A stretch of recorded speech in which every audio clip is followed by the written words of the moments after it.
Hey all, this is David Sable coming to you again for New York Festivals, Creativity from the Other Side, where we talk with the greatest creative minds in our industry.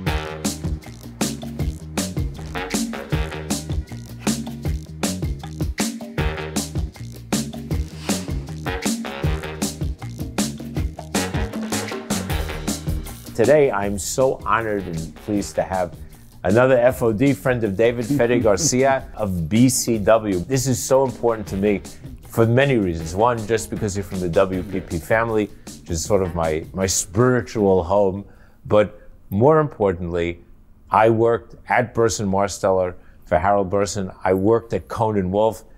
Now the two companies have come together and created an incredible powerhouse. It's just amazing. And I thank you for being here with us today. My pleasure. It was great to meeting you. I've been looking forward to this moment. Well, thank you. I think the thing that everybody needs to hear to start with is that you are the president of the executive jury. Yeah. And we're going to get to that in a minute. We'll talk about the festival at the end. But the executive jury, what makes it so important this year is that when you were previously the president of the executive jury was in 2020, and there was no in-person meetings. Yeah, I think it was 19. We were about to go in person and got canceled last minute. And the whole thing was, guys, we have to do this online. The thing is happening in the world, but I'll promise we'll get you back when we're back in person. And now, this year, we're coming back live and we're back at the jury. And here we are. You're going to be live. We're in Lower Manhattan right now, exciting Lower Manhattan in Tower 7 of the World Trade Center in our studio. It's just amazing, right? The energy in the streets. New York is back. So all you naysayers, you were wrong. We'll eat your lunch. We'll save you lunch to all of you people who thought you were going to eat our lunch. But let's talk about a lot of things, Fed. We have so much to talk about. First of all, I want to talk, and I want to begin with that little kid who in 1994 walked into the industry. Well, that's an amazing story. I was 18 years old. In Argentina, the college systems work differently than here. So I finished high school, I studied college at night, but during the day I decided to work. And it was 1994, there was no internet, none of the technology that we know today. And I became, let's say, like an errand boy or like a runner at Gray in Buenos Aires, which back then was the biggest agency in the country. And my first encounter with advertising was literally carrying envelopes. So if a client needed a budget or needed to see an ad, there was no email. You were the email. I was the email. I would put it under my, and then hop on a bus and travel for 45 minutes, arrive maybe to Gillette or Procter & Gamble, say, here's the ad, take a look at it, let me know. And I'll go back to the agency. And that's how I started, by looking at everything that got put into those envelopes. That is amazing. And where'd you go from there? Tell us the story. So you stayed in Argentina. Yeah. But you also worked in Tokyo. Yes. So my history is quite interesting because I wanted to be in advertising, and then as a kid I think I made all the wrong decisions. And it was a very meandering career. I worked on a radio station for a long time, and then I worked at a digital agency before social media existed, and I worked at the government doing political government, and then eventually came back to advertising after 10 years of meandering, and then my career But moved. I would argue, though, that your career moved because you made all the right decisions. It's looking back, I worked in content, I worked in digital, I worked in experiential before it was even called experiential. The input to your creative mind was way bigger than somebody who just sat in an agency for those 10 years. But I didn't know at the time. And then at 30 years old, I wanted to go back to advertising. And I took a role as a junior copywriter with 30 years old at JWT. And then my career moved quite fast. At JWT in Argentina? In Argentina. And then went from JWT to Ogilvy. And when I was in Ogilvy, I became a creative director. And a position opened in Ogilvy, Japan. And they asked me, hey, Fede, what do you think? And there we go.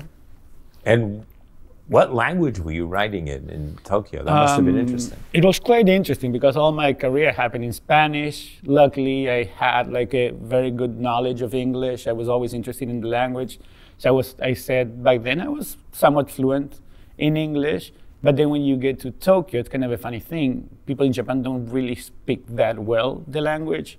So I was working with translators all the time. So teams would pitch me ideas in Japanese, and the translator would put them in English, and then I would process it in Spanish, think of the feedback, put it in English to a translator that would put it back to Japanese, which was an amazing learning experience. Wow. And then you ended up at Huge. Yeah. So how did that happen? I was in Tokyo. I did 4 years there. I was very much in love with the city. I wanted to live there forever, but I also wanted more from my career. And it felt like New York was the next step. And before I arrived into Huge, I got an offer from an agency called Translation, who's doing amazing work right now. So I did a 1-year tenure translation, and then landed the ECD role at Huge. And what was that like? What was the difference in being at Huge and Translation Ogilvy? Well, it was quite interesting. I always said that, to me, the key to growth is making myself uncomfortable. Japan was a very uncomfortable place. I can imagine. Until you get comfortable. And then when coming back... Yeah, but getting comfortable, having people translate from Japanese into English, processing it into Spanish, putting it back into English, and having it translated back into Japanese. That's like... Well, I keep saying that was amazing. An amazing growth for me as a creative director, because as Argentinians, we tend to speak a lot and rumble a lot when we give feedback, especially as we're trying to find what we actually mean. And you cannot do that in Japan because of what you just described. So you become incredibly sharp. You just put it in a line and make sure that a translator that doesn't really understand advertising understand the logic behind your feedback, so she can put it in simple words. So it makes you like super focused and precise. And I think that helped me a lot throughout my career. And then eventually came back to the US. It was a little bit more of a familiar culture.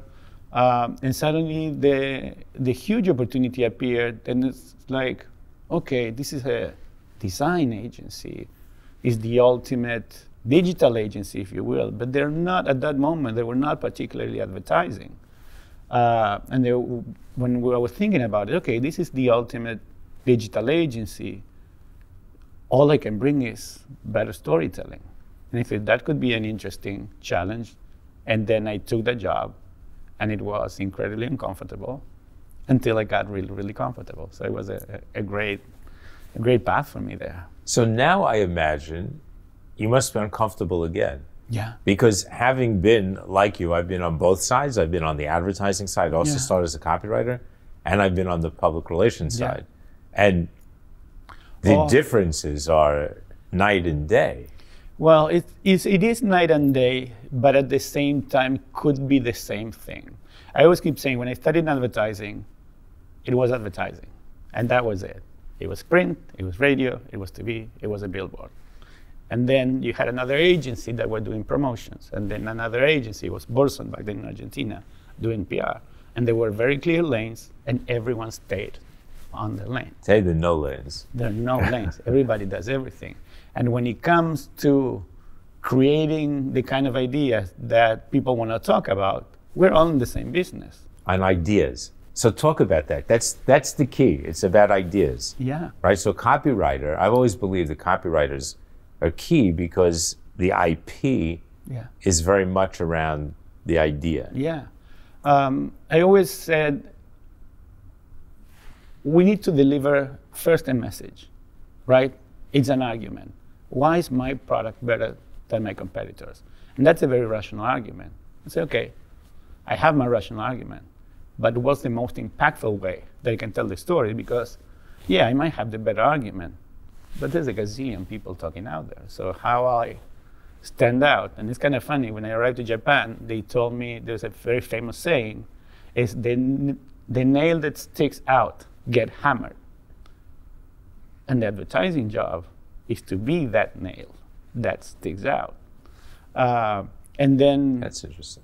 Yeah, it is quite interesting.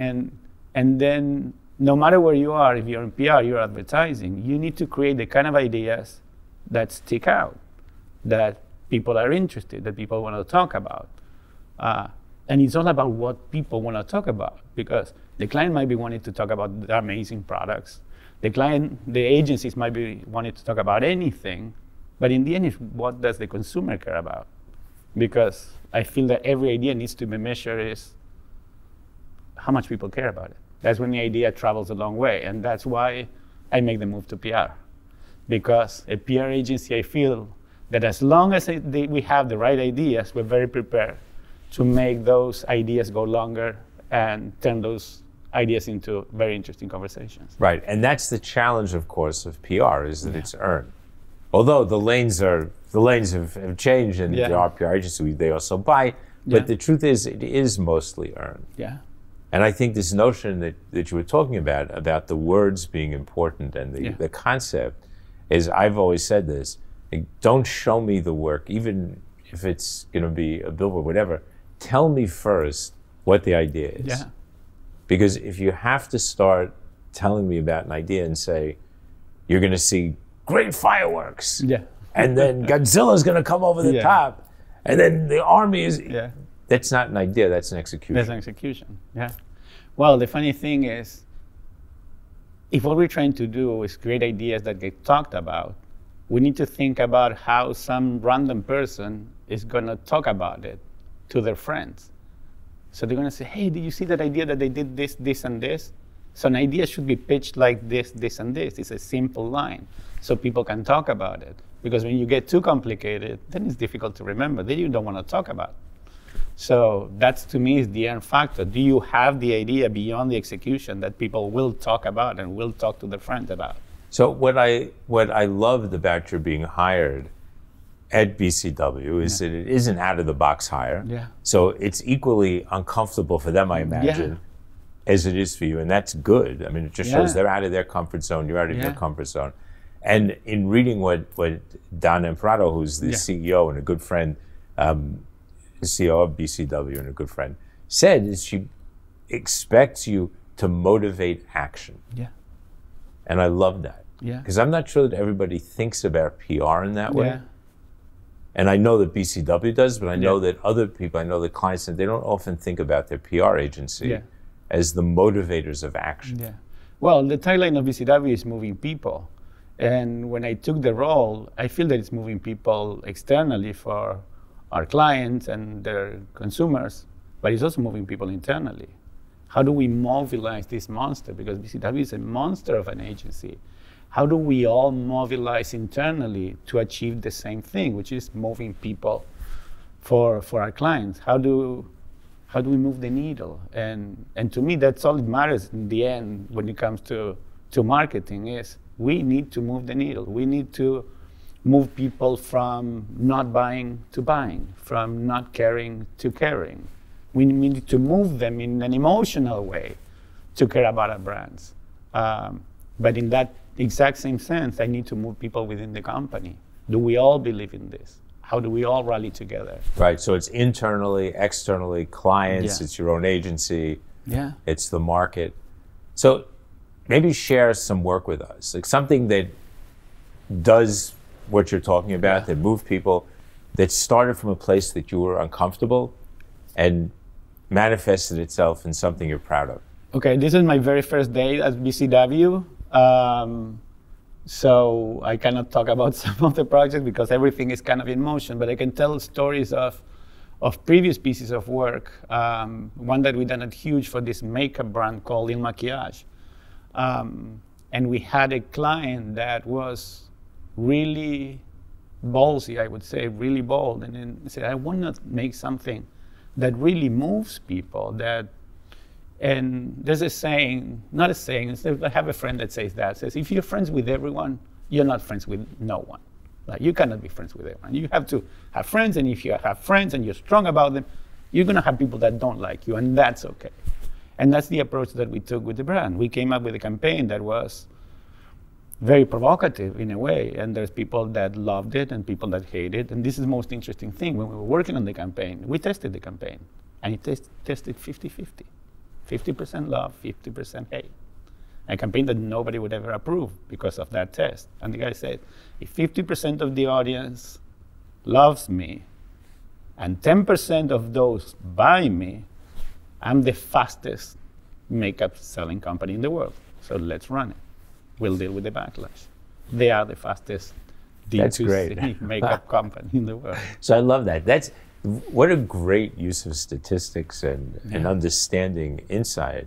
So 50% hate, 50% love, but if 10% of the 50 buy your head of the game. Yeah. That's amazing. And he made that decision. He went for it. There was backlash, but they're one of the biggest makeup companies. They're selling like crazy. So speaking about bold moves, clearly bold move by BCW to hire you. Yeah. Clearly bold move of yours to go into BCW, but also I think a bold move by New York Festivals to make you the president of the executive jury. My bet is that in the global world of ad awards, there have not been many executive creative directors of PR firms that have been head of executive juries. Yeah. Now, I don't know for a fact, but I'm asking all you guys, Bing it. I always have to say Bing because Microsoft was a big client and friends, but Bing, Google, search it. I bet you that that's true. I think it was a very ballsy move. I asked like 3 times, are you sure? I know there's a lot of people much more famous than I am. No, we're sure. It's like, oh, I'll take it. It's an honor. Well, it's an honor for us too, for New York Festivals. But I also, at the same time, I wish that we started evaluating work in the terms of, did it move people? Because when you take a look at the video cases and all the work, we put a lot of work in making those cases. It's a work in itself. But to me, the most important thing, and the things that you'll remember 5 years from now, is those pieces of work that literally moved people. If you ask me, what do you remember of this festival and that festival that won last year? What do you remember? And I can tell you what are my favorite campaigns, and those move people. Those move people. Those are the ones with 50%, which is fine, but 10% bought, and it actually drove the business. Yeah. So, Fede, let's talk about festivals and work for nonprofits. Yeah. I think we all know that there's a lot of work that gets done for nonprofits at the very last minute, gets put in, wins at the festival, but then you can actually never find that work for the nonprofits. It doesn't mean the work's not great. It is. It doesn't mean that the agencies don't mean well. They do. But it's really more created for the award than it is for anything else. And it very rarely does that work end up in the mainstream actually driving and saving and doing what that kind of work is supposed to do. And the New York Festivals has taken a stand and said that they will not accept anymore any work for nonprofits or for NGO. The only work that can be submitted for awards in the New York Festivals is actually work done for brands, for paying brands. How does that speak to you? I'm always been very, very thankful to advertising that gives us the possibility to do this kind of work. That with one idea, we can contribute to save the world. And we've seen in the past amazing work that have done that. My personal point of view is that if you're actually saving the world with one idea, you're a superhero. That's 10 times better than winning any prize. So if you're actually doing it, and you're actually saving the world, and you're actually contributing to making this world a little bit better, nothing else needs to be said. You don't need a trophy. You're a hero, and you should be praised, and you should be in the news because you help with that. I love that. And in fact, we are going to do that. The festivals is going to showcase. They're happy to show any of the work. We'll show anybody's work. You want to submit all of your nonprofit work just for us to put up on the website. We're happy to do it, but no awards. Yeah, from a PR standpoint, I would be happy to help to put the creators of the work in the morning shows in CBS or NBC because that's where they deserve to be. if you really did it. So we're asking everyone, just judge yourselves. Yeah. Judge yourselves. You know if the work you've done is great. You know if the work you've done has saved the world or a tiny, even little part of the world. Be proud, because we are. We're proud of what this industry does in the nonprofit world. This industry has done amazing things, and they're some of the most famous ad campaigns of all time actually were done in the nonprofit world. Ad Council, which I'm a former chairman of, is actually the leader in this, probably globally, in harnessing the power of agencies and the power of our industry and the power of clients and the power of media to help solve problems. And we respect and take our hats off to them all day long for the incredible work that they do. But New York festivals, you're going to have to be thankful and happy with the fact that you know and we know that you saved the world, but no awards. Going back to what we were talking before, if you actually did it, nobody will remember how many awards you won, but they will remember you forever. Right, because you've done it. Because you've done it, and it did change the world. Good. So let's keep changing the world with our industry and keep working with the nonprofits and doing what we need to do. Yeah. So what do you hope from this jury? Like, what's going to make you feel that you have been head of? That I did my job. Well, for sure. And what does that mean to you? To me, is that we award the kind of work that took a risk, the kind of work that wasn't invisible, the kind of work that wasn't small, the kind of work that really moved people in a big way, that made a mark for people in their lives and for the brands that made that kind of work. When you think about your favorite campaigns ever done in the history of advertising, all of those campaigns did that. They even changed the world in a tiny place, or they changed culture in whatever impact they made, but they did that. And there's a lot of work that gets awarded that we forget about it in the next 6 months. So I'm a big fan of the first ones and not so much of the latter. Good. So I hope everybody's paying attention. As you prepare your entries, think about how your work moved people, how it was important, how it actually worked, how it actually did something. Because if this jury awards you, people are going to be talking about your work for years to come. And it's not just going to be some award you get that nobody's going to remember except for you, but the market won't remember 6 months later. So, Fede, thank you so much for being our guest. Absolute pleasure. Thank you so much for being president of the executive jury. It's so exciting that you'll all be together here in New York. I hope we get a chance to interview. Maybe we'll do something with all of you at the end of it. Just find out what it's like, what it was like to be together, how you felt about being together. We look forward to seeing the work that you've done, and I thank you for being FOD, a friend of David, and send my best regards to everybody at BCW. Thank you so much. One of the best, in fact, the two best places, amongst the two best places I ever worked, Person and Conan Wolf, and we just wish you well. So to everyone out there, we thank you for joining us. Thank you for joining Fede and myself. We just look forward to your entries.